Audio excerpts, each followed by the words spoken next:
জুলেখা, আমি তো তোমাকে অনেক ভালোবাসি। কতটা ভালোবাসো? অনেকটা।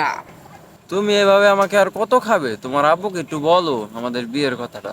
তো চলো বাবার কাছে নিয়ে যাই তোমারে। চলো। Hi daddy, this is main girlfriend. বাবা কি কইলা তুমি? এটা ওইটা তোমার কি হয়?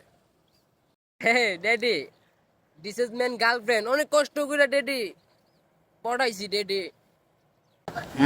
বাজান, বুঝতে পারছি তুমি অনেক কষ্ট করছো। তা আমিও দেখি তোমার বিয়ে কতটা তোমার ভালোবাসে নাকি কও কি রে সিরি? তুইও কি আমার পুতেরে ভালোবাসিস রে? আমার জীবনের থেকেও বেশি ভালোবাসি। তাহলে মেলা ভালোবাসো। এইদিকে আও। এই যে জায়গা সম্পত্তি গুলা দেখতেছো, এই সব হইলো আমার। এনে তুমি ঠিক করো, তুমি আমার বেকার পোলারে বিয়ে করবা নাকি জায়গা সম্পত্তি আল্লাহর এটা বুড়ের বিয়ে করবা? আপনি যার কথা, টাকা আছে যার, আমি আছি তার। গেন্দা কি বুঝলি? তুই কি করলি রে? বাজান তাইলে তুমি এলা থাও, তোমার নতুন মারেনি আমি একটু আইডাই।